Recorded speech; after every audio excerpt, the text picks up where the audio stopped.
O cristianismo oferece vida, e vida eterna, vida em abundância. Porém, ele deixa claro que a estrada para a vida eterna é a morte. Não devemos ser como caniços agitados pelo vento, dobrando-nos diante das rajadas da opinião pública, pelos moldes, pelas formas e formas desse século, mas tão inabaláveis quanto rochas em uma correnteza. Ser um discípulo radical significa entender o sacrifício que Jesus fez e corresponder adequadamente a ele. Muitos dizem que são seguidores de Jesus. Porém, se afirmamos que somos cristãos, devemos ser radicalmente como Jesus.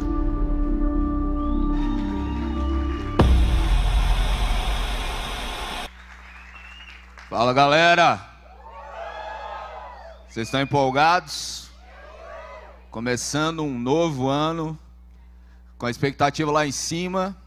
E, para não quebrar a tradição, a gente está começando com uma série. E aí eu queria chamar os meus amigos aqui, que vão estar junto comigo falando sobre discipulado radical, uma introdução. Queria chamar aqui Davi, líder do Relive Taguatinga, vulgo Latrell. Cadê a dancinha? Marcelmo, nosso líder em Planaltina. Ele é o que cortou o cabelo, mas continua forte. Tiago Euclides, líder do Relive em Valparaíso. A gente tem também o Marcelo, nosso líder no Relive Gama. Olha aí. Gama em peso. Ó, ele veio direto do lago, tá até com colete salva-vida lá. Daniel Arantes, Santa Maria.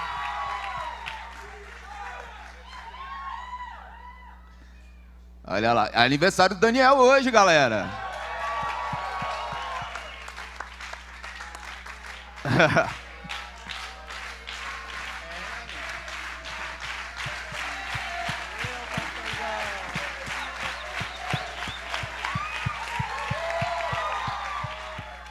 E o Gabriel.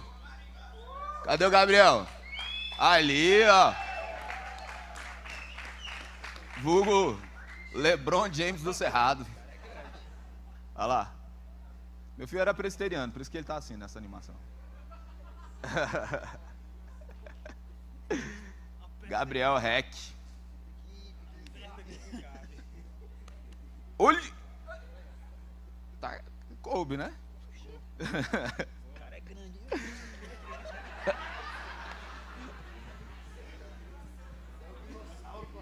Vai vir uns mic pro lado de cá também, pra gente facilitar o troco e a descida. Não, tá vindo ali, ó. Então, galera, quando nós olhamos para as Escrituras, Jesus ele é muito claro com relação ao ID, e ele não fala simplesmente para que a gente evangelize as pessoas, que é um erro que nós vemos muito claro em muitas estruturas e muitas falas. O grande foco, além de conquistar as pessoas, como dizem por aí, almas para Jesus, a Bíblia diz: fazei discípulos das nações, ou discípulos, né? Pessoas. A gente tem distinção quando a gente olha para o Evangelho de Marcos e Mateus, né? Quando fala sobre nações e sobre pessoas especificamente. E eu queria que, rapidamente, né, vocês dessem uma perspectiva aí sobre o que é ser um discípulo radical. O que está acontecendo? Opa! Eu achei que vocês estavam gostando tanto de estar tão juntinho assim. Latrell, fala pra gente aí sobre a sua visão aí quando a gente fala desse tema, discípulo radical. Como você enxerga isso, o que é ser um discípulo radical? Muito bem, pastorzão. Então, eu enxergo como que uma coisa muito importante algo é entender e algo é compreender. E eu entendo que Cristo nos chamou para morrer. E isso é abdicar de algumas emoções, alguns sonhos, para que o sonho de Deus se realize através de nós. Eu acredito que Tem até uma música que diz, né? Quanto mais vai ficando de mim para trás, mais eu vou tendo dele. Eu entendo que o discípulo radical é aquele que entendeu que ele perdeu. Tipo, perdeu o playboy. Sacou? Deus está nos chamando para nos render. Entender que a nossa vida foi comprada com sangue e ela não é mais nossa. Ela é dele agora. E não é mais o que nós queremos fazer. É sobre o que ele quer fazer através de nós. E para isso é necessário morrer minhas vontades. Para isso é necessário morrer até mesmo alguns planos, sonhos, para que os sonhos de Deus se realizem através de mim. Então eu acredito nisso, que é a verdadeira morte, é o que Cristo fez, que não seja feita a minha vontade, mas a tua. Eu quero isso, mas eu vou para lá. Tiago Euclides, esse é o seu último ano solteiro, será? Som. Tá aí daí. Ligou, Seu último ano solteiro, vai casar, irmão? Vou, mas não tô solteiro mais não. Já Eu sei. Mas civilmente você ainda tá solteiro. É verdade. Ainda não foi ligado na terra. Verdade. Me diga uma coisa, existe possibilidade de ser um discípulo e não ser radical? Pastor, esse daí é o famoso discípulo mimimi, né? Sem ser radical, é aquele discípulo que não tem coragem, né? É aquele discípulo meia boca, é aquele discípulo que é o Maria vai com as outras, só vai se vê alguém fazendo. Só que o discípulo radical não, ele é o louco, ele é aquele que não precisa ver ninguém fazendo, ele é aquele que não precisa ver ninguém atuando, porque ele não está fazendo para uma pessoa, né? Ele está fazendo para o rei e para o reino, né? Então eu acredito que existe o discípulo não radical, que é esses que a gente vai transformar em radical. Então, Marcel, cortou o cabelo, agora tá com pose de rapper. É, papai. Inclusive, né?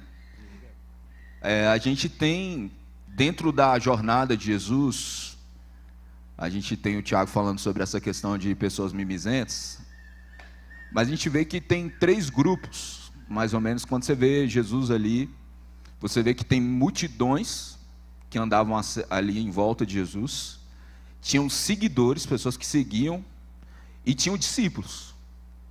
Então a gente tem 3 grupos distintos ali no momento.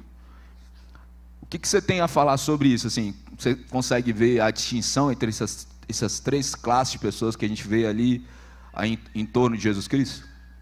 Sim, a gente percebe isso até nos nossos dias atuais, né? Existem esses tipos de pessoas exatamente conosco também, dentro da igreja, pessoas que têm níveis de relacionamento com o pastor, com o seu discipulador e com Cristo, né? E até Cristo ele vai dar exemplo lá em Mateus 13, falando da palavra do semeador, né? Então tem pessoas ali que o seu relacionamento tá na pedra, cara. Tem outros que tá em terra boa, tem outros que tá na beira do caminho, tem outros que tá lutando com os pássaros, tentando sobreviver. Então, é muito claro esse tipo de relacionamento que Jesus tinha com seus discípulos, com as pessoas, com a multidão, com os 70 que ele enviou, com os 12 discípulos, com os 3 que ele revelavam mais coisas profundas e com aquele que ele deixava deitar no peito dele. Então, até hoje nós vemos isso dentro da casa do Senhor, e a gente tem que tentar ir evoluindo nesse relacionamento, porque quando a gente chega aqui, cara, a gente é multidão. Então, de repente, a gente está entrando nos ministérios, a gente já está sendo enviado com os 70, aí de repente a gente já é os discípulos mais queridos, aí de repente a gente está com os 3, lá na igreja a gente vê isso muito com o pastor Paulo, tem aqueles discípulos ali que ele revela as coisas mais preciosas, e tem aquele discípulo que a gente fala que é o 01, né? Que o pastor sempre dá aquela missão mais preciosa. O lugar de confiança vem junto com o relacionamento, né? Difícil confiar em quem você não tem relacionamento. A gente, dentro da jornada, quando a gente olha para o contexto ali de discipulado judaico, no qual a gente tem o contexto em que Jesus está inserido com seus discípulos, a gente tem 3 fases de discipulado que geralmente se passava. A gente tem o Bet Sefer, o Bet Midrash, e aí ele se tornava um Talmud, né? Então são fases em que um discípulo passava por um processo até ele ser realmente treinado por um rabino, né? Então é interessante porque quando a gente vê Jesus chamando pessoas que estavam ali pescando, enfim, em outros tipos de afazeres, isso dá a entender, pelo contexto da cultura da época, que essas pessoas tinham sido reprovadas. Esse é o entendimento quando se cita a profissão deles, né? Agora a gente vê um contexto hoje, uma dinâmica que parece que todo mundo, você falou sobre questão de confiança, todo mundo quer ser discípulo, ou se dizer discípulo, mas parece não querer passar muito pelo processo, né? Você pode falar um pouco sobre isso, Gabriel? Tipo, esse processo discipulado, hoje você tem uma jornada relativamente longa com o Bruno, né? Que é o seu discipulador. O processo do discipulado é de entrega, né? A gente fala muito, e o Marcelo estava falando sobre isso, o pastor falou sobre isso, sobre esses círculos que existem dentro da igreja de comprometimento. E não sei se vocês já viram, mas o Rick Warren, ele fala muito sobre isso nos círculos de congruência, porque ele diz que a igreja é para a comunidade, mas dentro da comunidade existem diversos níveis de comprometimento com a missão que a igreja está dando. O discípulo é aquele que está no centro de tudo que acontece da comunidade a qual ele está servindo.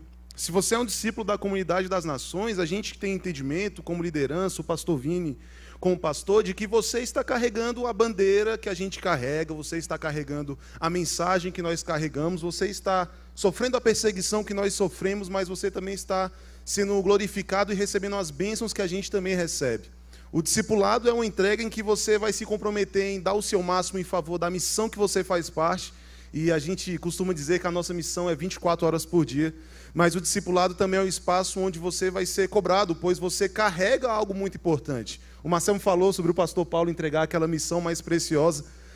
Por vezes eu lá no recanto com o pastor Bruno, eu ficava meio maluco assim, eu falava para minha esposa que cara, como é que o Bruno confia isso na minha mão, porque tanta pessoa para ele entregar essa questão e ele entrega na minha mão, sendo que eu talvez não tenha o melhor tempo para fazer isso, talvez eu não tenha a maior sabedoria para resolver essas questões, mas sempre me veio o entendimento de que se ele entregou essa confiança na minha mão é porque ele sabe que eu sou capaz de realizar. Porque existe um caminhar, um passo a passo que a gente segue dentro dos discipulados, até para conhecer o seu coração, cara. A gente não consegue entregar missões muito dolorosas em pessoas que a gente sabe que não vai resistir, talvez, à dor daquilo que ela vai passar. Assim como a gente não consegue receber missões, às vezes, que a gente acha tão importante, porque talvez a gente não está no nosso momento de vida para receber aquilo. Mas o mais importante do que tudo, do que exercer algo dentro do ministério, do que exercer algo dentro da nossa comunidade, é que ser discípulo é ser filho. Eu acho que o maior título que a gente pode ter dentro dessa comunidade é ser um discípulo. Porque quando você é um discípulo, você faz parte dessa família que é o Relive, você faz parte dessa família que é a comunidade das nações. E eu acho que não tem coisa melhor do que a gente carregar do que o título de ser filho de algo tão glorioso e tão poderoso que é a igreja do Senhor. Falou bonito, hein, papai? Daniel já caminha com o pastor Ivan há muito tempo. Para quem não sabe, o pastor Ivan é o pastor insano, né? Já tem quanto tempo, Daniel, que você anda com o Ivan? Pastor, tem 3 anos. 3 anos? 3 anos. Já deu tempo de encostar a cabeça no peito dele, já? Não, deu não. Porque aqui falou... É um nível de intimidade muito alto, não é? Você se imagina? Lá. Então, encosta aqui. Cadê? Deixa eu te falar algo. É interessante porque a gente vive numa era onde se fala muito de amor. Ah, isso aí não é amor, não está se movendo por amor. É interessante que o padrão bíblico de amor não parece muito com o que se oferece nas universidades, nas poesias, nas canções, muitas vezes, né? Jesus é o próprio amor revelado. Deus é amor. E ele diz em João que aquele que me ama guarda os meus mandamentos. Eu queria que você discorresse sobre isso, né? Porque um discípulo de Jesus deve amá-lo. E se o ama, guarda os mandamentos em um tempo onde a gente vê graça barata, as pessoas acham que pode fazer do jeito que quer. Como tem sido essa sua jornada de um discípulo de Jesus com relação aos mandamentos, o amor, essa revelação? Pastor, eu comento muito sobre isso. Hoje a gente ouve muitas pessoas falar até sobre uma hipergraça, uma graça, está tudo tranquilo, está liberado, mas eu gosto de dizer que nós não podemos ter benefício de uma aliança que nós não honramos. Quando Jesus ele foi crucificado, lá em João 1 vai dizer assim: contudo, todos aqueles que o receberam e creram em teu nome, é-nos dado o direito, fala comigo, direito, de sermos chamados de filhos de Deus. Tem muitas pessoas que vivem um liberalismo, está tranquilo, ele vem, a graça, mas deixa eu te dizer uma coisa, o pastor Vini acabou de traduzir isso aqui, né? Uma aliança sem compromisso não é aliança, né? Nós precisamos entender que o nível de discipulado, ele nos traz para um nível de compromisso. Eu gosto de dizer que meninos procuram benefício, discípulo busca compromisso, né? Isso diferencia, né, aquele que está buscando benefício e aquele que está buscando compromisso, né? O sacrifício, ele separa meninos de homens, né, pastor Vini? Então, muitas vezes a gente está buscando tanto o benefício, mas a gente não está disposto a honrar a aliança.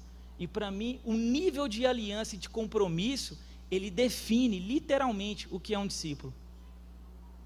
Mas quando a Bíblia fala sobre prostituição, muitas vezes as pessoas, não cometi prostituição porque eu não fui nos lugares onde tem uma prostituta e tudo mais, mas prostituição é o quê? É intimidade sem aliança, sem compromisso.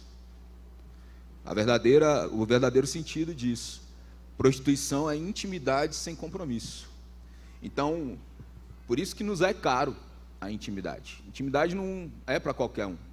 Acesso, até o nosso Deus requer de nós algumas coisas para o nível de acesso, porque o nosso Deus é um Deus zeloso pela presença. Porque se Deus se revela, e eu acho que todo mundo que caminha comigo sabe do meu anseio por avivamento, pela glória, pela presença, e às vezes eu tenho uma leitura de que Deus não se revela em toda a sua plenitude nesse tempo, porque existem muitas coisas a serem tratadas, muitos pecados a serem confessados, muito arrependimento para acontecer, porque se Deus se revela em toda a sua glória, mediante a pessoas vivendo uma graça barata, a gente vai ter gente sendo destruída, né? A presença de Deus vai acabar com tudo aquilo que é impureza, né? Então tem gente que acha que avivamento é só sorrisinho, que é só arrepio, pular, sair alegre de um culto. Arrependimento é parte operante de todo avivamento, né? Pessoas reconhecendo que elas precisam ser livres do pecado. Então, Deus não vai prostituir o relacionamento dele com ninguém, né? O relacionamento de intimidade é junto com a aliança, né? Marcelo, que é um cara do direito, que veio diretamente do iate,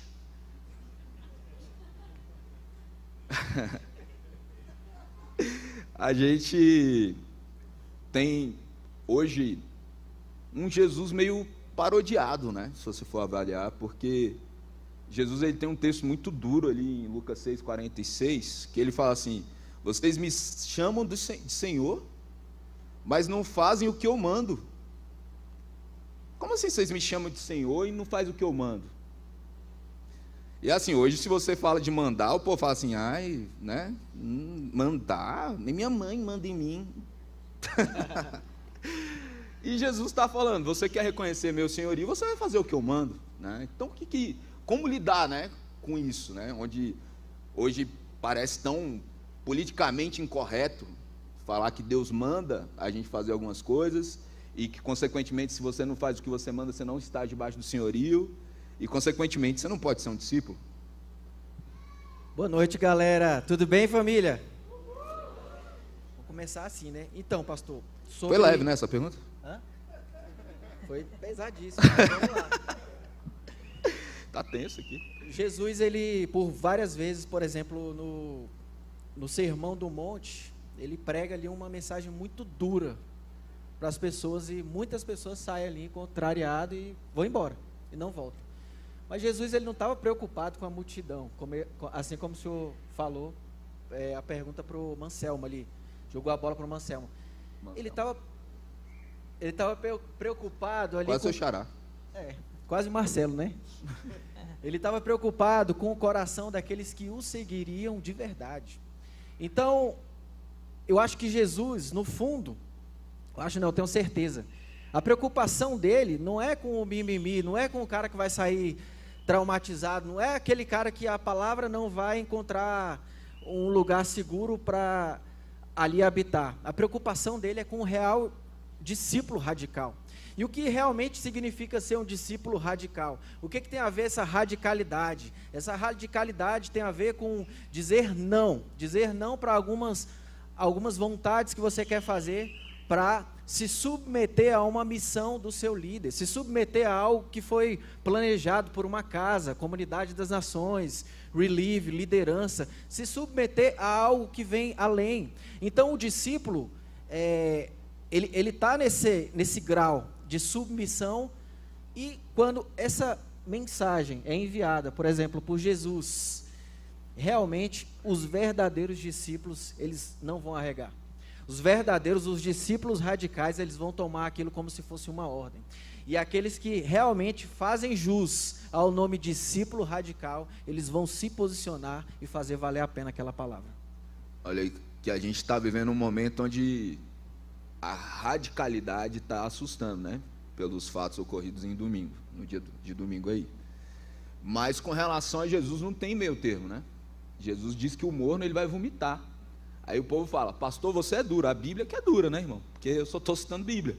Já teve até situação onde a gente vai confrontar algum tipo de pecado e a gente usa a Bíblia, a pessoa, mas você está sendo do pô, mas estou tirando da Bíblia, irmão. É versículo. É um pedaço. Você quer a pedrada toda, lê a Bíblia toda. Se você não for transformar, tem alguma coisa errada, né?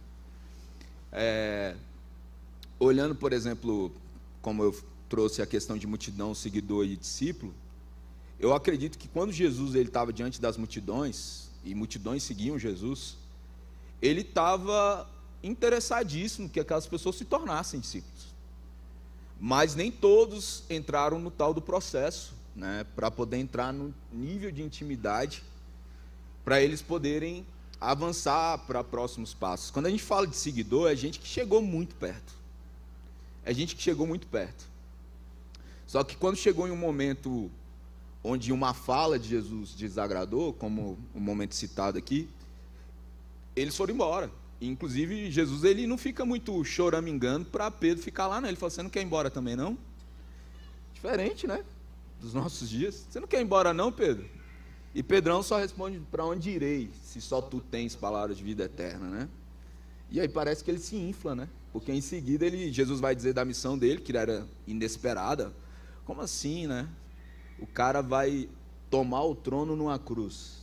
Não era muito esperado isso. Então Pedro fala, você não vai fazer isso. Aí arreda-te de trás de mim, ô Satanás. O mesmo cara que teve a revelação daqui a pouco, né? Isso fala muito sobre a gente estar realmente muito vigilante, né? O tempo todo com relação a como nós devemos viver e de que uma glória passada precisa ser, não pode ser carregada sempre. Você precisa se manter nesse lugar, na posição, para discernir até palavras duras, né? Porque para Pedro chegar nele e falar, não, você não vai acontecer, imagina, né? Não vai acontecer isso não. A gente está numa fase assim, será, gente? Onde quando a gente recebe uma palavra profética real para esse tempo, as pessoas começam a dizer, não é bem assim não. Não, acho que está duro demais. Acontece isso lá no campus de vocês ou só acontece aqui no CIES?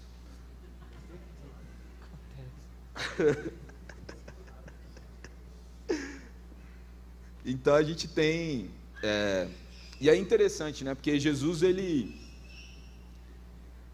ele chama pessoas que tinham sido reprovadas, claramente tinham sido reprovadas, para o discipulado dele.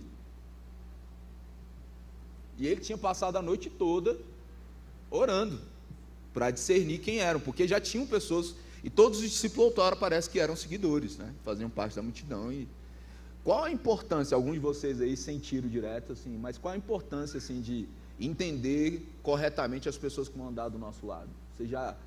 Eu acredito, já conheço a ampla maioria de vocês aí, pelo menos há 3 anos. Todo mundo aqui, pelo menos 3 anos. Então, qual é o ponto onde a gente consegue entender, né? Porque Jesus virou à noite orando, era importante, né? Você não vê Jesus orando para saber se ia curar alguém, mas ele vira à noite orando para decidir quem são os 12 nomes. Vocês percebem a importância assim, discernir as pessoas que devem estar do nosso lado e se apropriar de tudo aquilo que nós temos entregue? Pastor, eu acho que tem um nível de relacionamento, né? É tipo assim, Salomão vai dizer que a glória de Deus é esconder as coisas e a glória dos reis é descobri-las. Então, como o senhor falou, a gente entende que confiança ela é conquistada. Então, é necessário provas, é necessário provações, momentos. Eu mesmo, muitas vezes, testo as pessoas de várias formas para saber aonde está o coração delas. Porque em um momento de dificuldade, no Getsemane, que você precisa de alguém para fazer, você precisa ter feito essa seleção, precisa ter passado por esse funil. Como Jesus fez, né? A gente estava falando aqui dessa pregação que ele fez, que Pedro falou, só tu tem essa palavra de vida eterna, então para onde eu irei? Ele falou, cara, vocês merecem estar aqui. Entende? As dificuldades, eu acredito que aproximam as pessoas, e a Bíblia diz que na dificuldade um amigo se torna um irmão.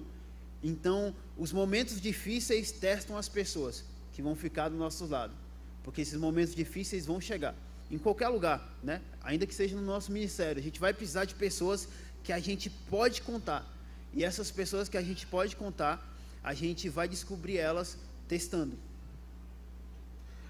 Tem duas questões bem polêmicas. Será que eu mexo com polêmica? O povo gosta, né, de polêmica. Jesus, ele ora a noite toda, segundo o relato dos evangelistas, para escolher os 12. E não sei se todos já pararam para reparar, mas são pessoas muito diferentes que teriam que conviver juntas, né?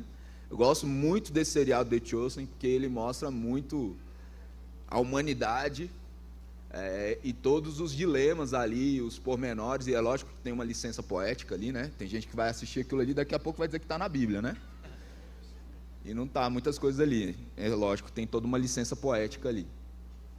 Só que Jesus, ele tem desde pescador a coletor de impostos, zelote, cara, no grupo dele. Você tem alguém muito cético, como a gente vê Tomé, por exemplo, né?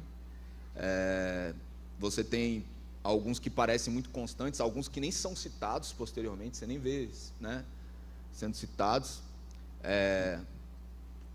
Essa diversidade é um desafio, né? Porque a gente tem uma tendência a querer reproduzir e ter do nosso lado pessoas que, por mais que digam que os opostos se atraem, né?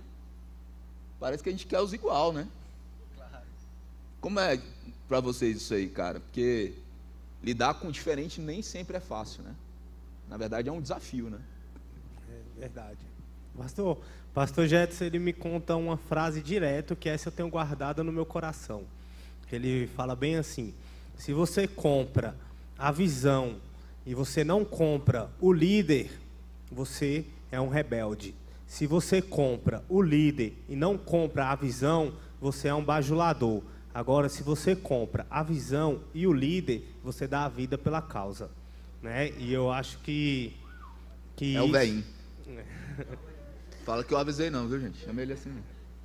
E eu acho que isso é o que nós aprendemos no dia a dia, né? É aquela pessoa que dá a vida pela causa, né? Aquela pessoa que abraçou a visão da comunidade das nações e também abraçou o ministério, o Relive, quem está à frente, o seu pastor, o seu líder, né? A missão que foi dada, né? Aquela pessoa que o coração dela não está em pessoas, mas o coração dela está em Cristo, né? Eu acredito que a melhor forma da pessoa, da gente ver Jesus na pessoa, é olhando o coração dela, né? O que ela está ligado, né? Interessante, porque agora que eu vou botar a polêmica mesmo, viu? Jesus, ele tem um zelote, que é alguém que acreditava que deveria derrubar o domínio romano, que não era da nação de Israel, pela força do braço, ou seja, ele era armamentista, e ele era patriota, né?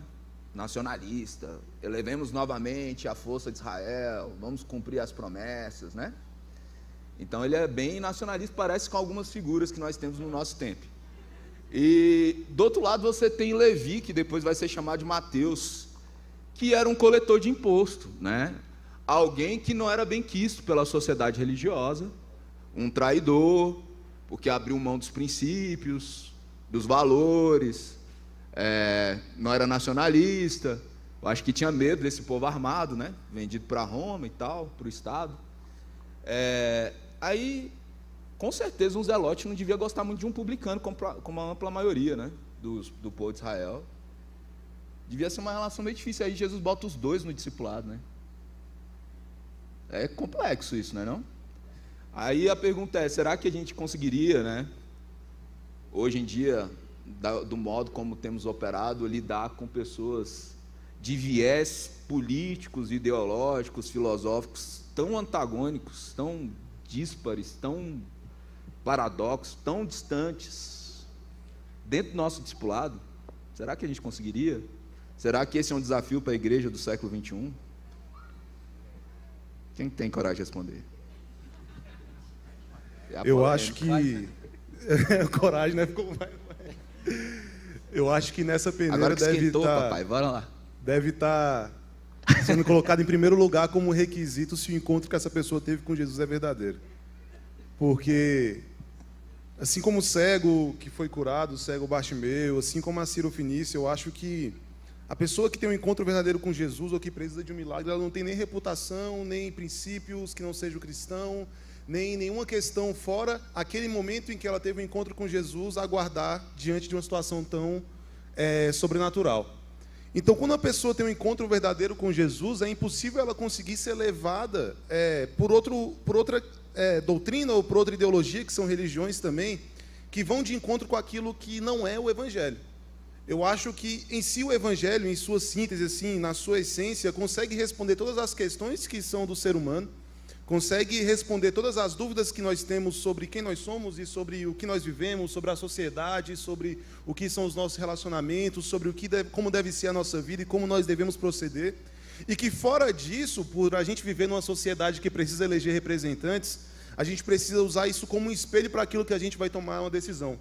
Mas não pegar aquilo que é falado aí por fora, por ideologia X ou ideologia Y, e tentar traduzir para dentro do Evangelho a fim de validar algum anseio que estava dentro do meu coração, um anseio humano. Então, sei lá, um exemplo bobo aqui.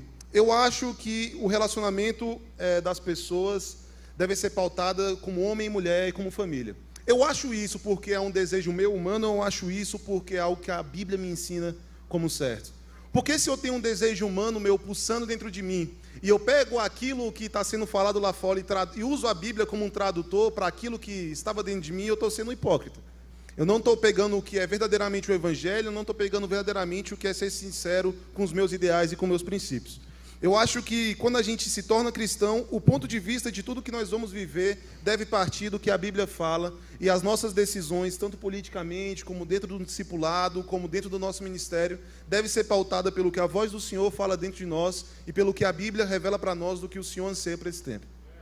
Amém. O He-Man vai falar agora, o He-Man. Quando eu crescer, eu quero ser igual a você, cara. Mas eu acredito que a pergunta que até responde, porque Jesus respondia muito com pergunta, né? Levi continuou sendo um publicano depois de Jesus? Simão continuou sendo zelote depois de Jesus? É porque Jesus, ele é o Senhor, né? Então, por isso que você vai fazer o que eu mando, ou você vai continuar com as ideias da sua cabeça, ou aquilo que você tem construído? Porque não vai dar para continuar do mesmo jeito. Jesus pega os dois lados e fala: vocês estavam errados. Olhe para o alto, né? Davi. Pastor, acho que é exatamente isso. Eu costumo falar muito lá no meu canal. Hey, man! A gente estava esperando. Estava esperando, né? A gente estava esperando, sem o He-Man. Eu preciso falar, diferenças tem são... até aquele desenho, né, He-Man? Então. Tem? Eu costumo falar o seguinte, diferenças são good, diferenças são bom, diferenças não precisam ser ruim, mas tipo assim, a gente tem, e como o senhor falou, essa galera estava diferente, estava no discipulado, o que a gente vai fazer? Vai mandar elas embora? Né? Não foi o que Jesus fez. Eu acredito que a mesa cura. Né? Eu acho que discipulado é relacionamento. Deus pegou esses caras e chamou eles para amizade, transformou eles em amigos. E eu acredito que quanto mais intimidade, quanto mais íntimo eu sou de alguém, mais influência eu tenho sobre essa pessoa. E essas pessoas são transformadas ao partir do pão, ao lavar o pé. Então, a ideologia muda porque aquele cara mudou completamente a minha visão, aquilo que eu penso, aquilo que eu sou. Muito top. Tendo-os amado, a morte é o fim, não é isso? Posso complementar? O Daniel pediu aí, você dá a sequência, Marcelo. E o povo gosta de tema polêmico, né, gente? Todo mundo se alvoroçou, tava um tiro para poder, agora tá uma briga para... Pastor, eu acredito que dentro de uma teoria saudável, o diferente, às vezes, é até necessário. Quando eu iniciei minha caminhada de discipulado, eu achei que eu tinha que fazer pessoas parecidas com a minha personalidade. Eu já vi muitas pessoas dizer assim, a mensagem que Paulo diz: sede meus imitadores, como eu sou imitador de Cristo. Paulo, ele não está dizendo assim, ó, você tem que ser igual a mim. Não, ele está dizendo, ó, você tem que ser igual ao Paulo, que é igual a Jesus. Né? Discipulado é o quê? É fazer cópias de Jesus, acima de tudo, e não cópias de mim. Né? Muitas vezes eu tenho um discípulo que eu falo, gente, discípulo meu não gosta de churrasco, não gosta de jogar bola, não gosta de... Aí eu vou sentar na mesa, aí os caras viajam nos assuntos lá assim, eu falo, mano de Deus, você me botou num lugar... Mas a gente concorda sobre Jesus, porque eu entendi o quê? Eu tenho que fazer ele ser parecido com Jesus e não com minha personalidade, né? Esse é o objetivo. A partir do momento que o discipulado leva o discípulo a depender de Jesus, esse discipulado chegou no sucesso. Eu vejo muitas pessoas às vezes saindo da igreja, porque meu discípulo saiu, meu discipulador saiu. Por quê? Porque criou uma dependência. Fez um discípulo parecido com ele e não parecido com Jesus.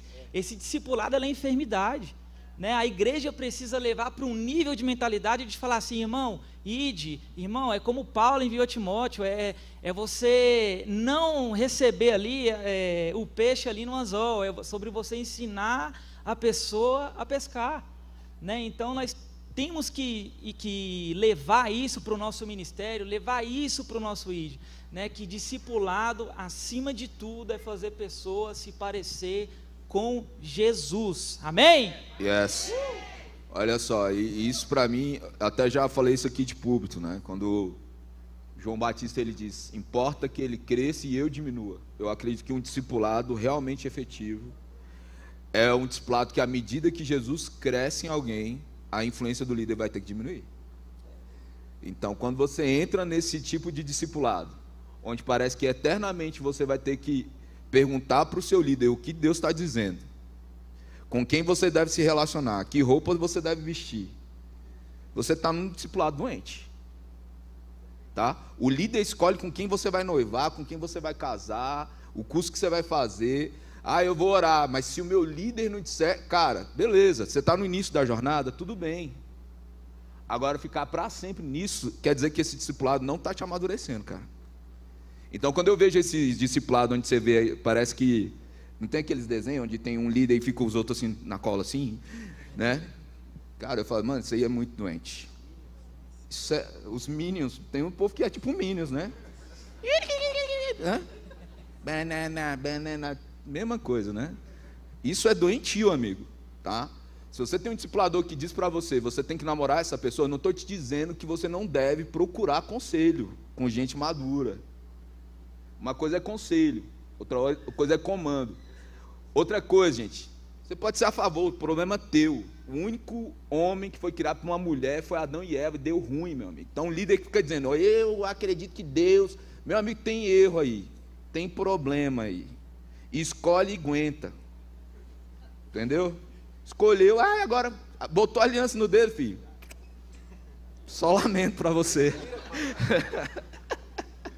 Você tem tempo para escolher, para mudar de ideia no namoro. Muda no namoro, irmão. Depois que casou, até que a morte separe, o que você pode fazer é orar para não demorar muito.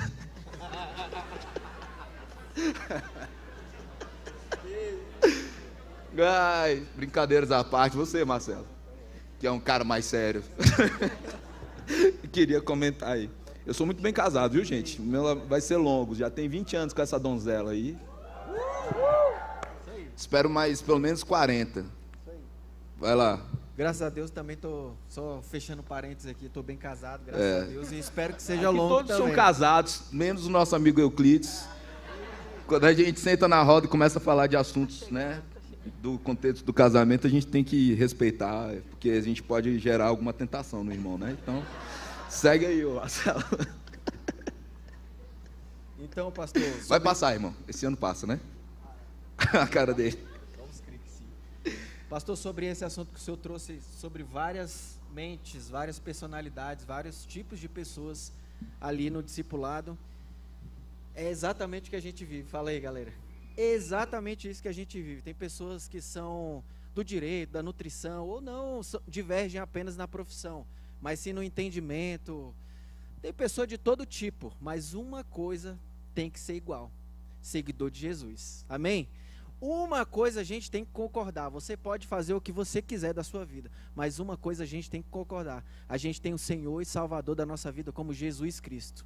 Isso aí não tem a ver com personalidade. A gente assiste o The Chosen, que é a série que mais retrata ali a caminhada com Jesus, os discípulos, né? E cada um tem uma personalidade. Pedro é explosivo demais, ele quer bater em todo mundo. Já o Mateus é engraçado, parece que ele tem autismo, né? Fica... Você já assistiu? Cara, eu acho que a galera quer retratar Mateus com autismo, mas... Então cada um tem um jeito. TDAH, né? Perdão, então, desculpa aí, é TDAH, gente. Hoje em dia todo mundo é hiperativo. Então cada um tem uma personalidade. Sei não. Só que existe uma missão acima de todas. Eu sou TDAH. Eu tenho TDAH, mas vai lá. Existe uma... Vocês já viram aí, né? Não é que quando você fala que é TDAH, todo mundo diz que tem. Aí, você... É, aí eu fiquei comum, né? Achei que era hoje diferente. virou comum. Aí... Vai lá. Então existe uma missão, gente, que está acima da nossa profissão, está acima da nossa personalidade, está acima do que a gente acredita como sendo indispensável na nossa vida. Existe algo e tem um nome que é indispensável, que se chama Jesus Cristo. Amém? Existe uma pessoa, existe um propósito, existe algo a ser seguido. E como o Daniel bem trouxe aqui, a gente tem que gerar discípulos maduros. O que Jesus fez com Pedro? Vem cá e anda também, irmão. Ele não ficou só mostrando como ele era poderoso e como ele podia fazer. Ele chamava a galera para fazer. E esse é o nosso chamado. Fazer coisas ainda maiores, porque somos seguidores de um Deus Altíssimo. Amém? Já está comigo aqui lá? Só. Opa, funcionou. Pastor, algo que me chama bastante atenção, né, é o que a gente vive hoje nos dias atuais dentro dos nossos discipulados, né, porque Jesus, ele juntou diversas personalidades, e o que mais me chama a atenção nisso é que ele amava pessoas, né, e hoje em dia, dentro do nosso discipulado, não sei quantos aqui têm discipulado, ou vão abrir um discipulado, mas algo que é muito importante é a gente aprender a amar as pessoas, né? E a amar as pessoas do jeito que elas são, né? Eu já tive uma dificuldade dentro do meu discipulado, que uma pessoa chegou, né, até mim, até no discipulado, e falou: cara, já é o terceiro discipulado que eu estou na igreja, só que todo discipulado que eu entro, todo mundo fala que eu sou estranho. Todo mundo fala que eu sou diferente. Eu sei bem o que é isso. Todo mundo fala que... Eu continuo sendo estranho mesmo tendo Marcelmo aqui. Obrigado por estar aqui comigo, cara. Aí é aquilo que o Daniel comentou. Todo mundo me acha estranho, porque eu não gosto de ir pro churrasco, que eu não gosto de conversar muito com as pessoas, que eu gosto muito de ficar na minha. E eles me acham inconveniente por isso, e por isso eu não me encaixo. E eu falei assim: brother... Não gosto de Monster. Não pode ser meu aí... né? Eu falei bem assim para ele: cara, vamos lá então ter uma conversa, né? O meu papel aqui é te amar e te aceitar do jeito que você é, né? Você tá em Cristo? E ele falou: eu tô em Cristo. Eu falei: então vamos caminhar junto, porque se você quiser mudar, você vai mudar para melhor a sua vida, mas do jeito que você está hoje, você é mais do que bem-vindo, você vai se encaixar, e até hoje ele é meu discípulo, e isso eu tiro que foi um aprendizado para mim, e para ele, porque daqui a um tempo ele já vai estar liderando e ele vai estar aprendendo a amar pessoas do jeito que elas são, do jeito que elas estão, e sim melhorando dia após dia. Se sentiu acolhido, né? Se sentiu acolhido, né? Então, para você que está aqui, se você já se sentiu reprovado, indigno, merecedor, Jesus te chamou para o discipulado. Se você acredita que você é diferente demais, esquisito demais, ou você parece que não consegue caber, né, em um estereótipo, você é convidado para o discipulado de Jesus. Se permita ser tratado, curado, se permita aprender, se permita ser envolvido, se permita encostar a cabeça no ombro, né? No ombro não, no peito. Porque a música é no ombro, né? Aquela música famosa. Marcelo, eu vi que você quer falar, cara.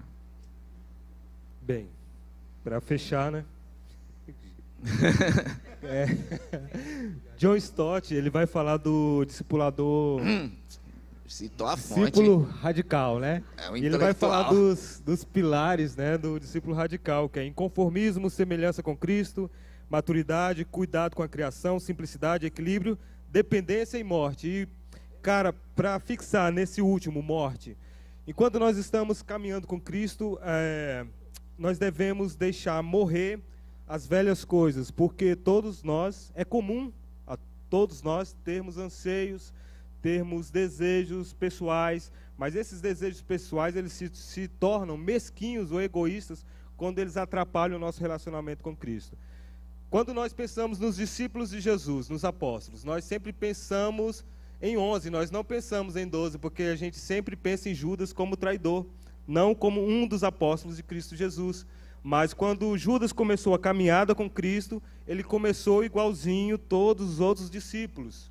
Começou com o mesmo coração, com a intenção de auxiliar, de fazer com que o reino de Deus chegasse à terra. Mas quando ele foi com a sua caminhada com Cristo, ele foi deixando os seus anseios, os seus desejos mesquinhos tomar lugar no seu coração e deixou que ele ficasse em primeiro lugar, em vez de deixar a missão de Cristo em primeiro lugar. Os outros discípulos, a diferença dos outros discípulos para Judas é que eles, com a caminhada, enquanto eles caminhavam com Cristo, eles foram deixando morrer os seus desejos mesquinhos, os seus anseios, e assim colocaram em primeiro lugar. Então, quando chegou o momento de tomar a decisão, porque todos os discípulos, de alguma forma, ali traíram Jesus, não foi só Judas, mas, durante a caminhada, eles tomaram essa decisão de deixar morrer o velho homem. Então é isso. Ser discípulo é exatamente isso, é deixar morrer todos os nossos desejos mesquinhos, nossos anseios, porque muitas das vezes a gente, eu quero ser um youtuber famoso, eu quero ser um cantor, e na minha adolescência eu queria ser o quê? Eu queria ser um Restart. Percebi pelas cores. Eu tive que deixar morrer os meus anseios, os meus desejos, para hoje me tornar quem eu sou em Cristo. O Kate é da tua banda, ele tá de vermelho, você tá de amarelo. Já tem as cores aí pintando. Então é exatamente isso, cara. Ser discípulo, cara, é bater de frente com a morte e aceitar ela. Porque enquanto você não morrer para esse mundo, não morrer para você mesmo, você jamais vai aceitar, vai encarar a vida em Cristo Jesus. Demais.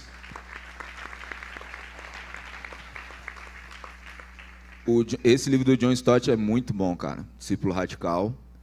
Tem um outro que eu também reli, na verdade, chama Discipulado, do Bonhoeffer, né? E tem um terceiro muito bom também, que é o do Jonas Madureira, O Custo do Discipulado. São 3 livros muito bons sobre discipulado. O John Stott, nesse livro, até postei esses dias, ele fala assim, não devemos preservar nossa santidade fugindo do mundo, nem sacrificá-la nos conformando a ele. Tanto o escapismo quanto o conformismo são proibidos para nós, né? Então, assim, é uma frase bem forte assim, desse livro Discípulo Radical que o Marcelo citou aqui. E é interessante, gente, porque a palavra discípulo, tanto no hebraico, né, que é a palavra Talmud, né, ou Talmudim, né, que é o discípulo, e aí você vai ter a palavra no grego, que é matete, né? Desculpa, mas meu hebraico é meio britânico, se eu não pronunciei direito.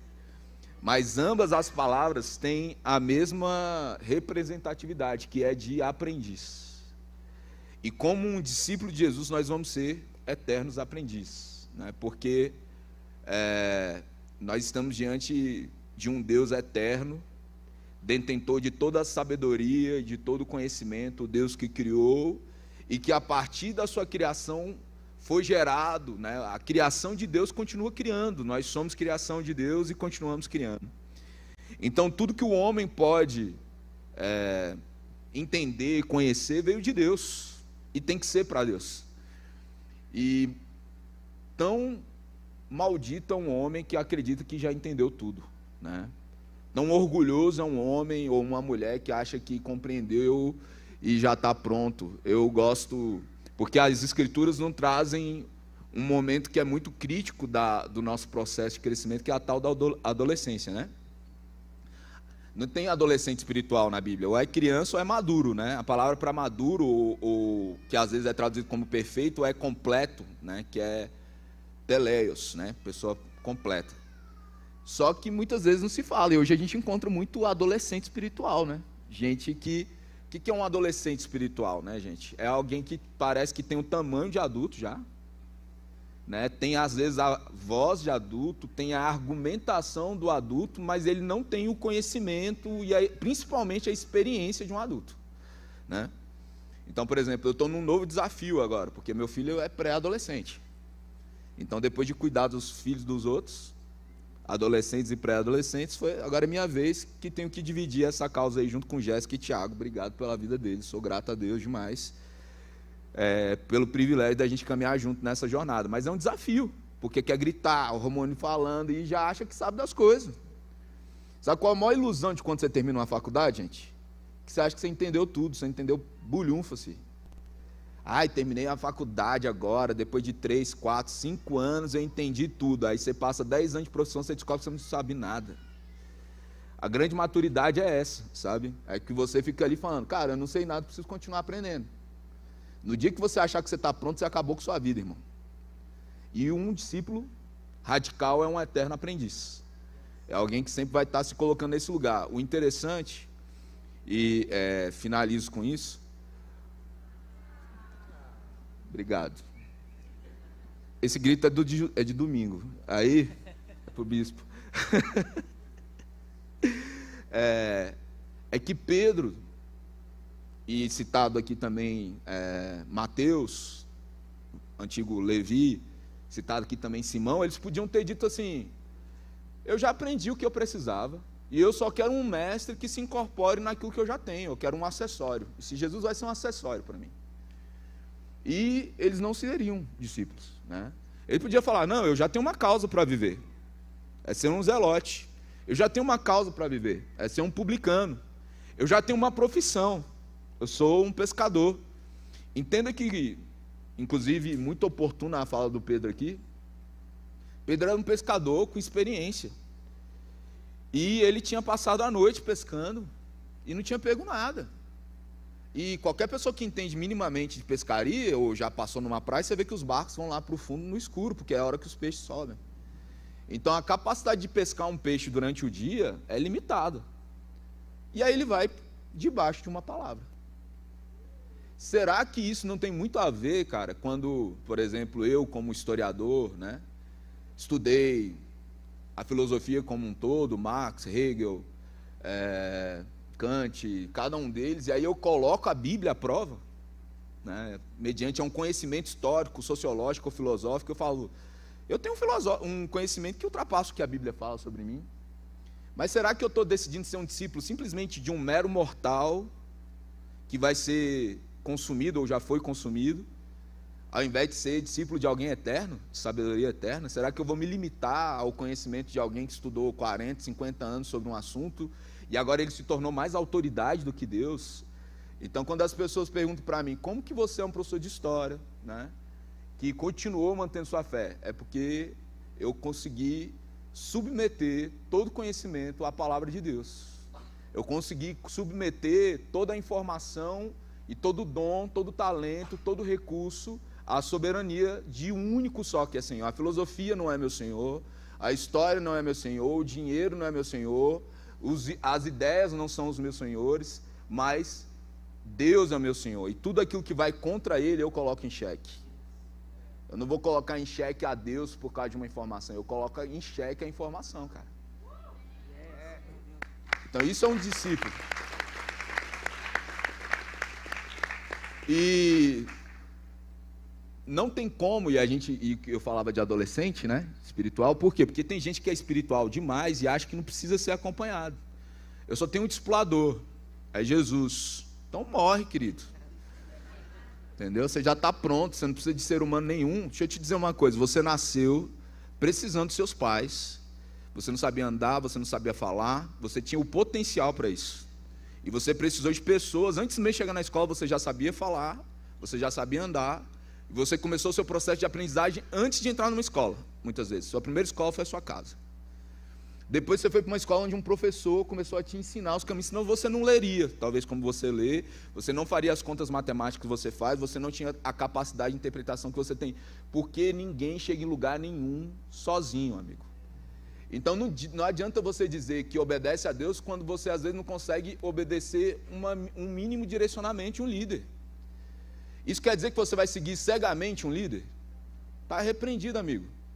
Nenhum líder, nenhum homem é infalível tirando o nosso Deus. Tá bom? Mas, cara, às vezes tem comandos tão simples, cara. Então, por exemplo, tá a Nina, agora a gente teve esse momento incrível aqui de adoração, né? Nina, Wallace, Jeff aqui ministrando. Aí eles falam assim, levante suas mãos. Não preciso levantar as minhas mãos. Deus não está mandando eu levantar as minhas mãos. Eu já li a palavra, eu sinto que eu não preciso fazer isso. Ô adolescente, vamos crescer, né? Vamos crescer. Eu sou o pastor e líder da juventude.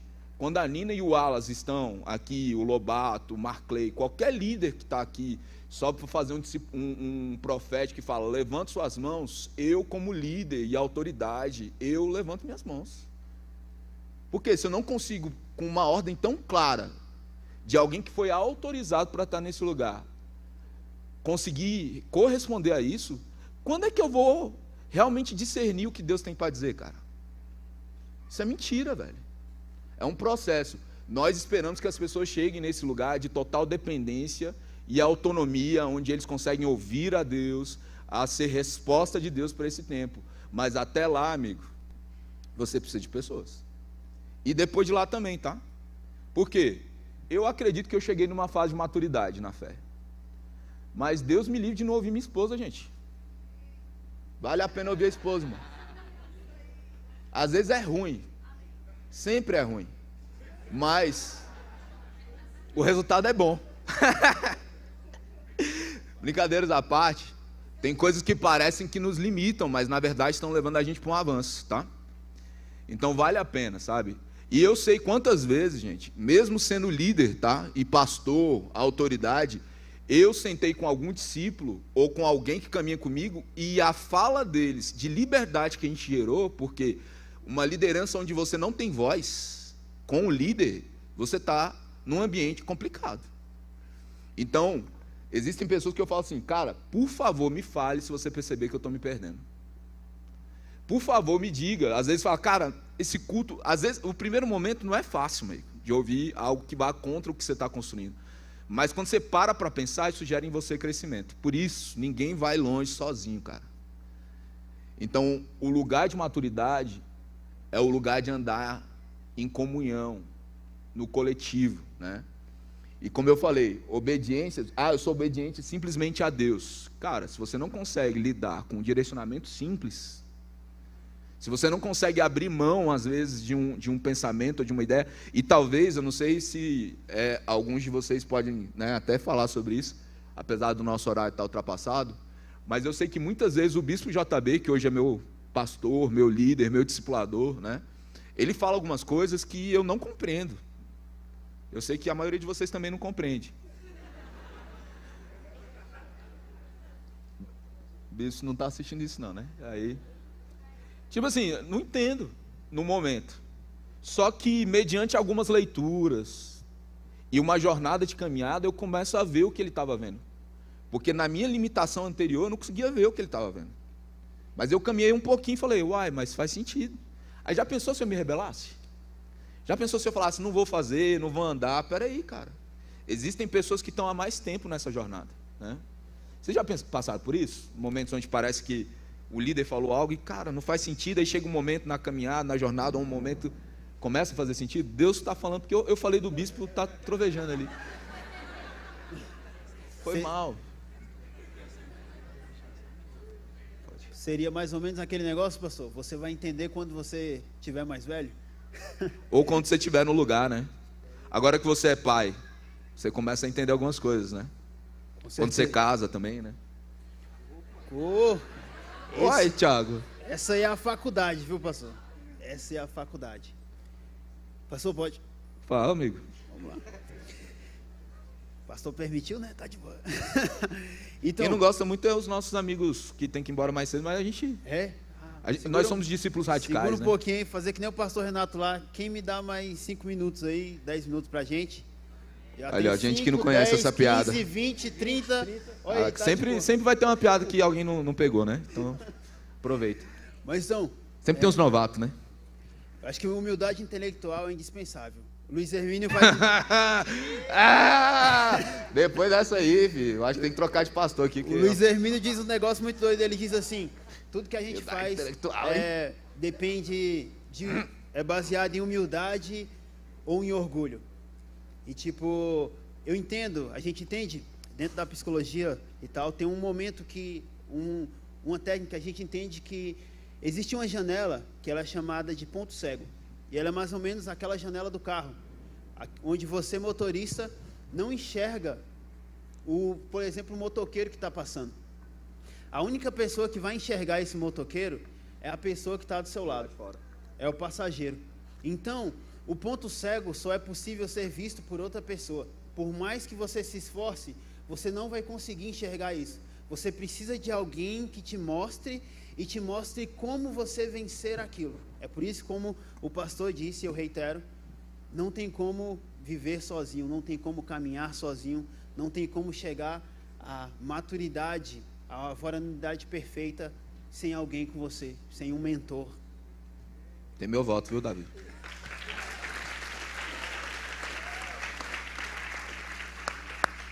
A gente nunca, como diz aquela frase que é bem citada aqui, se você quer ir mais rápido, você vai sozinho, mas se você quer ir mais longe, você precisa estar com alguém, né? É interessante porque Atos 2:42 diz que o crescimento vinha por meio do ensino ou da doutrina dos apóstolos, do partir do pão, da fraternidade ou comunhão e das orações, né? Então, o crescimento ele vem dessa vida coletiva, né, em comunidade.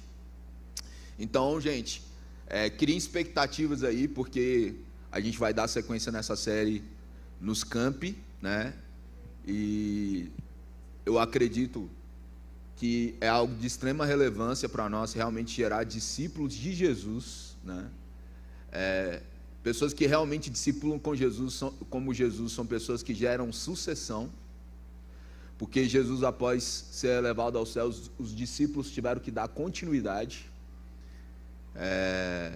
Eu, graças a Deus, tenho tido a graça de ter pessoas que caminharam comigo, que têm dado continuidade naquilo que a gente começou. O verdadeiro sucesso é sucessão. O verdadeiro sucesso é pessoas que continuam, né? Então, eu tenho essa graça. Deus tem nos ensinado, e o verdadeiro discípulo de Jesus faz isso, né? Ele não constrói para ele constrói para Deus, ele constrói pelo reino. As pessoas não dependem dele, as pessoas dependem de Jesus, né? Então, quando a gente vê isso, a gente vê que algo realmente está sendo efetivo. E quando a gente, não sei para vocês, a gente viu dentro do contexto do Brasil, no final do ano passado, algumas pessoas se perguntando como que alguns cristãos podem ser coniventes com algumas coisas, seja de qualquer lado, tá? Eu digo claramente que a gente está num déficit de discipulado, tá? Se a gente realmente tivesse um discipulado efetivo no Brasil, a gente não teria pessoas pegando paródias de evangelho em algumas ideologias e abraçando elas como se fosse o evangelho, né? como se fosse a salvação, a redenção, e nem, enfim, eu acho difícil alguém que entendeu o evangelho de verdade assimilar isso. Então a gente tem uma necessidade muito grande no Brasil e no mundo de discipuladores e discipulado realmente efetivo, que faça com que as pessoas se pareçam com Jesus, tá? Que as pessoas revelem Jesus, que é isso que aconteceu com os discípulos em Atos. Primeiro eles viram Jesus fazer, e depois eles foram lá fazer, né? E é interessante, finalizo, já falei que ia finalizar, vamos ficar de pé? Fica de pé aí. O Marcelo falou com muita propriedade aqui, não quero que vocês desçam ainda não, tá? Sobre Judas mudar o coração, né? A verdade é que quando você estuda a história de Israel, você percebe que a expectativa era por um Messias que fosse um líder político e militar. A expectativa é essa: elevar o nome de Israel sobre as outras nações, né? Trazer os tempos de glória de Israel de volta, um rei como Davi. E não é à toa que você vê os discípulos de Jesus brigando a respeito de quem era maior, né? Você não vê uma vez, né? Você vê quem é maior, né? Quem é o maior? Aí Jesus fala, é a criança, que ninguém nem era digna de ser escutado, né? E permita-me sentar um à sua direita, outro à sua esquerda, né? Hoje tem gente que não ia querer sentar de um dos lados e tudo mais, né? Por causa da radicalização e toda. Agora o fato é o seguinte: depois deles brigarem sobre quem é o maior, né? Se assentar à direita ou à esquerda, Jesus pega e, como resposta, ele tira, ele cinge, ele lava os pés. A resposta de Jesus é: eu me fiz servo de todos. A gente chegou aqui, nessa casa, e a gente não tem alguém que geralmente era um escravo, que ia se submeter a lavar a sujeira de um pé, porque imagina, gente, uma sandália, não tinha asfalto, muitas coisas tinham passado ali além de terra, sabe? Podiam estar. Jesus se dobra e lava os pés dos discípulos, porque maior é aquele que serve. Enquanto as pessoas estavam brigando para ser grande, o grande se fez servo de todos, revelando a grande grandeza.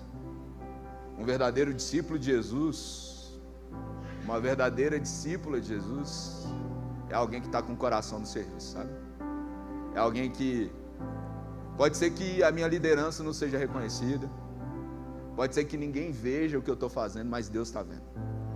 Eu preciso da plateia de uma só pessoa, eu preciso da aprovação e do aplauso de uma única pessoa. Se Deus está vendo, já é suficiente. Se Deus aparecer, já está maravilhoso. E aonde eu estou, seja um professor, seja um advogado, seja um serviços gerais, seja um policial, seja um estagiário, seja um aluno, seja quem for, eu estou aqui para servir, eu estou aqui para cooperar, eu estou aqui para mostrar quem Jesus é, através do amor, e não do amor que aceita tudo como se fosse de qualquer jeito, mas o amor que confronta porque ama. Obrigado. As pessoas constantemente avisam isso para mim. Ele está dizendo que acabou o tempo. Obrigado, Pietro.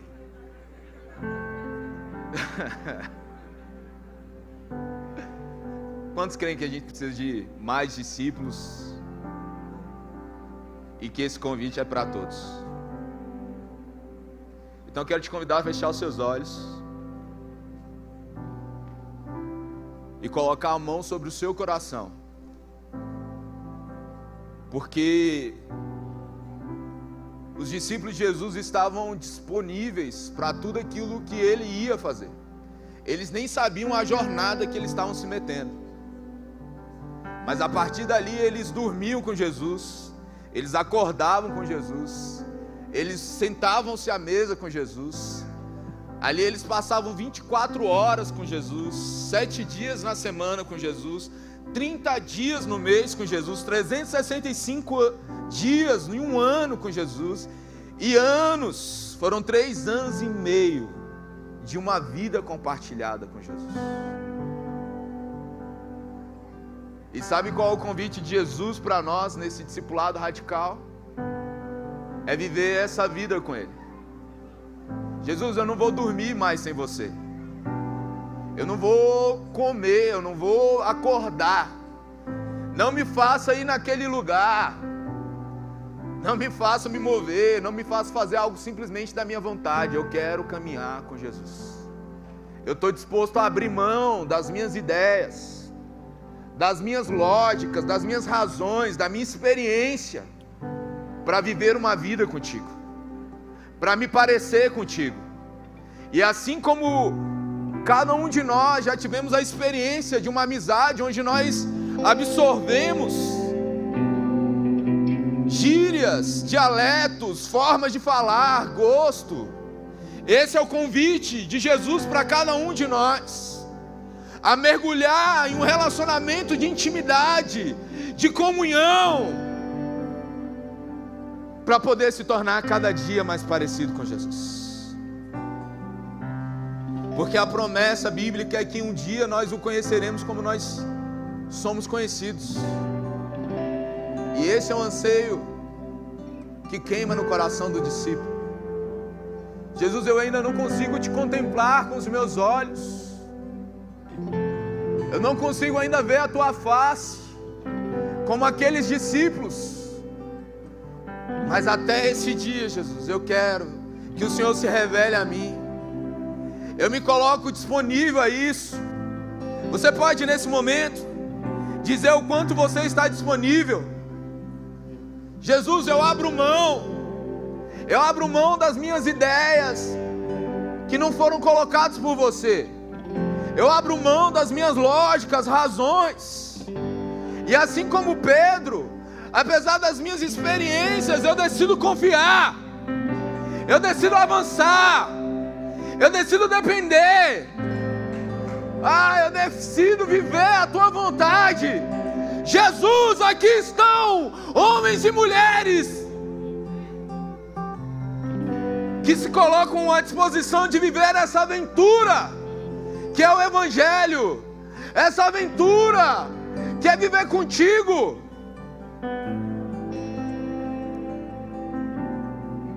Como nós precisamos de mais discípulos, Jesus.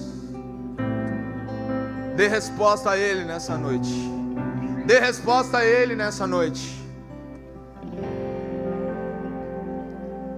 Vamos. Você sabe, Simão não foi mais um zelote. Mateus não foi mais um publicano. Do que você precisa abrir mão? Do que você precisa abrir mão?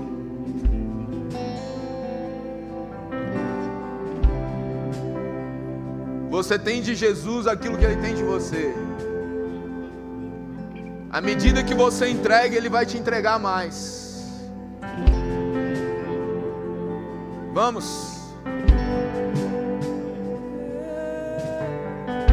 Vamos. Do que você precisa abrir mão é da opinião das pessoas. Do que você precisa abrir mão para se tornar um discípulo verdadeiro de Jesus. Porque a resposta de um discípulo de Jesus é a obediência radical. Um discípulo radical, ele tem obediência radical. Ele não quer um self-service. Jesus, isso eu quero, aquilo eu não quero. Eu não preciso fazer isso. Precisa. Uma vida de discipulado exige uma vida de santidade, de pureza. Jesus, nós estamos aqui nos colocando nesse lugar. Nós não aprendemos tudo, Jesus. Nós ainda temos muito a aprender com Deus de toda a eternidade. O Deus de geração em geração. O Deus que permanece no trono, mesmo tendo passado imperadores, tiranias, governos. O Senhor permanece para sempre. Jesus, o Alfa e o Ômega, o Criador do céu e da terra, e tudo que há nesse mundo. o Deus de toda a sabedoria e de todo conhecimento. Nós sabemos que podemos confiar em Ti, Jesus. O Senhor é digno de toda a confiança. O Senhor é digno de toda a confiança.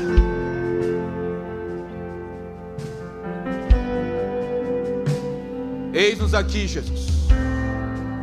Eis-nos aqui, Jesus. Eis-nos aqui, Jesus. Você aceita o convite de Jesus para ser um discípulo? Você está disposto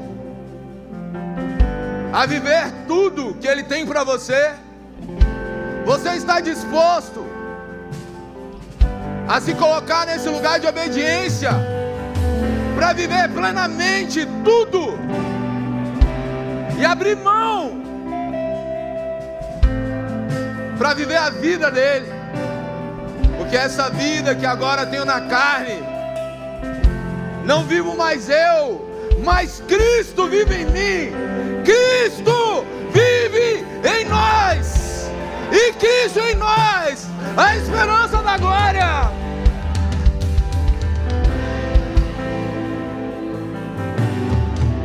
Pai, levante suas mãos nessa noite. Só você que tem coragem. Discipulado é para quem tem coragem. Discipulado de Jesus é para quem tem coragem.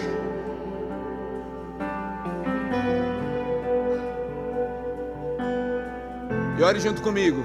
Pai, assim como Jesus, eu não quero fazer aquilo que eu não vejo o Senhor fazer.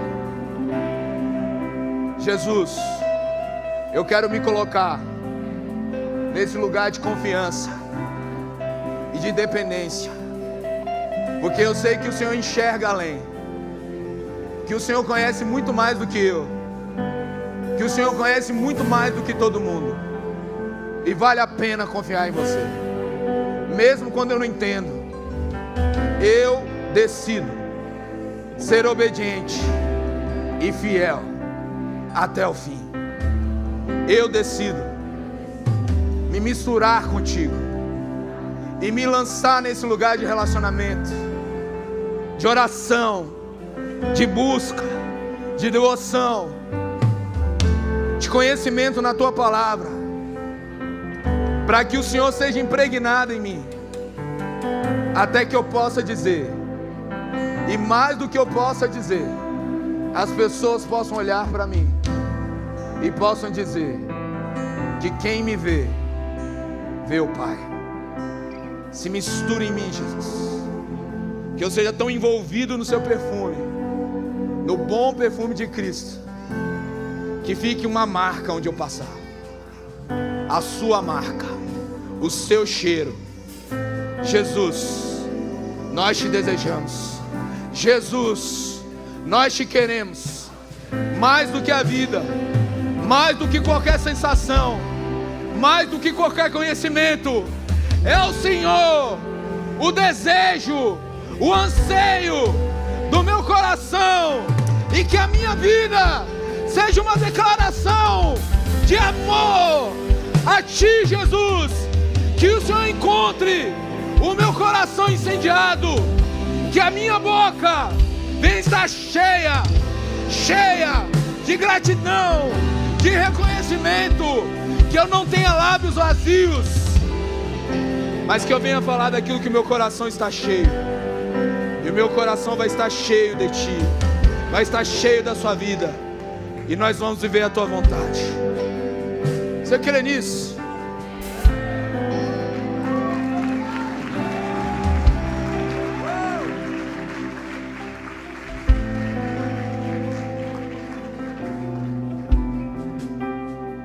Existe um mundo que está com muito medo, amigo, mas nós não, porque a igreja é inabalável. O nosso Deus permanece no trono, e tudo que Deus faz permanece para sempre. Permanece para sempre. E nós somos chamados a revelar a boa obra de Cristo, os planos eternos de Deus. Se a gente falhar nisso, as pessoas vão procurar a resposta no lugar errado. E a resposta e a esperança para o mundo continua no lugar. O Cordeiro está no trono. Jesus está reinando. Nem todos reconheceram, mas nós fazemos parte de um reino inabalável. Salmos 2 vai dizer que as nações se levantaram contra Deus e contra o seu ungido. E Deus está rindo. Deus nunca esteve ansioso. E nem você deveria estar. Nem eu deveria estar. O que Deus está falando sobre o Brasil? O que Deus está falando para a sua igreja? O mundo está procurando a resposta em nós. Quantos são representantes de Jesus aqui? Então tome muito cuidado, porque agora as pessoas vão olhar para você e vai falar: Jesus está falando isso porque a Raquel está falando, porque a Ana Luísa está falando, porque a Rafaela está falando, porque o Manolo está falando. Jesus, ele dizia o quê? Eu não faço nada que eu não vejo meu Pai. Não dê resposta ao noticiário. Não dê resposta a gente que está ansiosa, emocionada demais. Eleve seus olhos para o alto. O que Deus está falando? Qual é a verdade sobre isso? Você entende? Essa não é a resposta de um discípulo de Jesus? O que a Bíblia diz sobre isso? Está na hora de manifestar os frutos, o fruto, na verdade, do Espírito, e não a obra da carne. Fruto do Espírito: amor, paz, alegria, longanimidade, benignidade, mansidão. Mansidão não é ser neutro não, tá? Manso é, sabe o quê? Você tem força, mas ela está contida. Você não é dominado pela força, mas na hora que precisar, ela está lá. Domínio próprio. Ah, como a gente precisa de domínio próprio nesses tempos. Sabe o que a Bíblia diz? Contra essas coisas não há lei.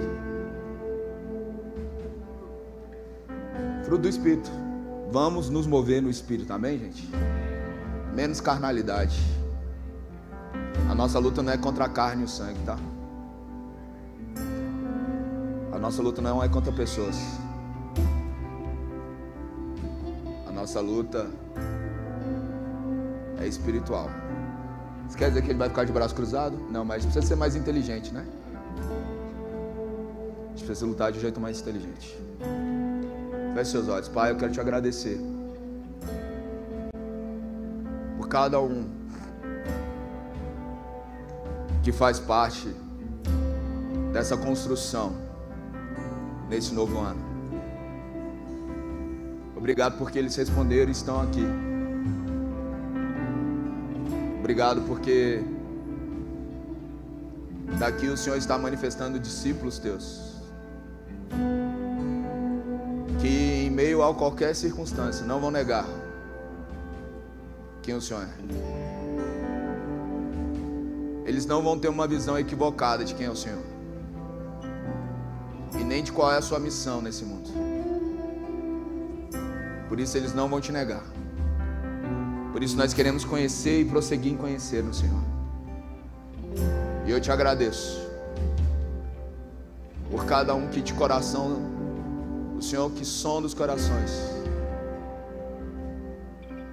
ouviu cada oração e cada coração, cada intenção. Faz de nós discípulos como os discípulos do primeiro século, que não tem medo, mas confiam naquele que ressuscitou e vive para sempre.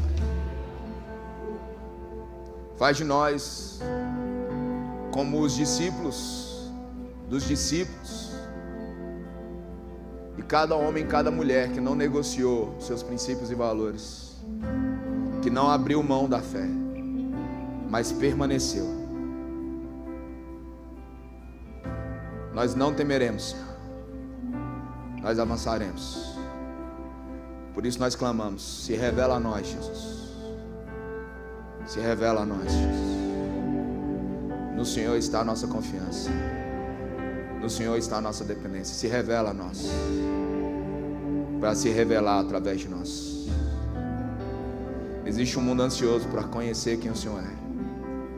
E aqui está o povo que vai revelar ao Senhor esse mundo. Nós cremos e te agradecemos pelo privilégio de ter sido chamado.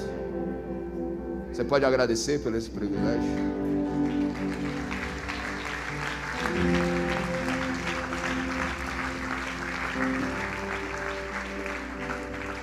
Você entende que é um privilégio fazer parte do que Deus está construindo? A missão é de Deus, tá?